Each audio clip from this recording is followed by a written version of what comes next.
మరియు కార్తీక పూర్ణమి రోజు తులసి దామోదర కళ్యాణం జరుగును. తులసికి దామోదరుడు ఆయన ఉసిరిగా రూపంలో రాక్షస అవతారం ఆయన ఆమెను మోసం చేసి తులసి దామోదరుడు వివాహం చేసుకుంటాడు. తర్వాత ఆయన ఎన్నో అరాచకాలు చేస్తుంటాడు దామోదరుడు. అప్పుడు వీళ్ళందరూ దేవతలందరూ భయపడతారు. శివ మహాపతివ్రత తులసి మాత ఆమె ఉండడం వల్ల ఆమె భక్తి వల్ల ఆయన ఏమి చేయలేకపోతుంటారు. అప్పుడు ఆయన విష్ణువు ఒకటే ఆలోచన చేసుకొని ఆయన వాళ్ళ భర్త రూపంలో సాయంకాలం కంటే ప్రాతకాలంలో కింది దిగి ఆమెతో ముచ్చట పెట్టుకుంటాడు. అప్పుడు ఆమె తన భర్తే కదా అనుకొని మాట్లాడుతూ ఉంటున్నాను. అప్పుడు దేవతలందరూ కలిసి ఆ తులసి దామోదరుని చంపేస్తారు. అప్పుడు ఆమె ఆయన తల వచ్చేసి తులసి మాత ఒళ్ళో పడుతుంది.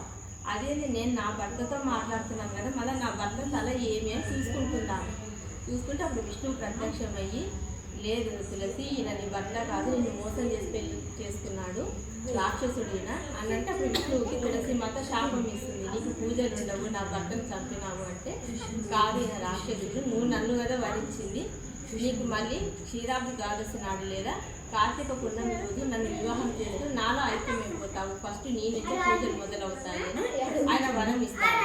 అందుకని ఈ తులసి కళ్యాణం క్షీరాబ్ది ద్వాదశి నాడు లేదా కార్తీక పూర్ణమి చేసుకున్న చూసిన ఎడల అష్టవశరములు సకల సౌభాగ్యములు కలిగి అందరికీ బాగుంటుంది.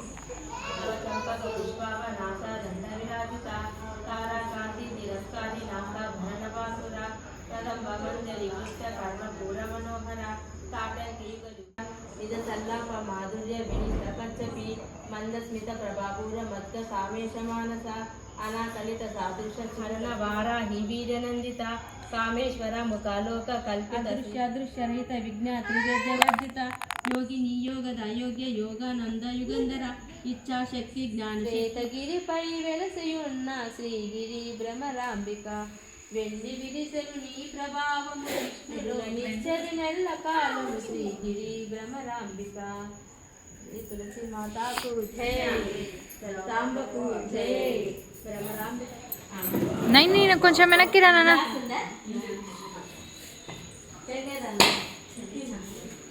చలి ఎక్కువైపోయింది.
పట్టుకో ఓకే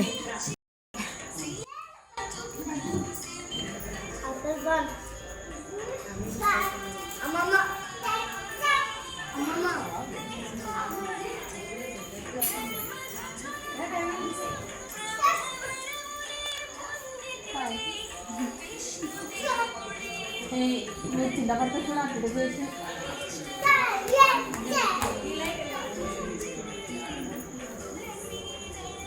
చేస్తాను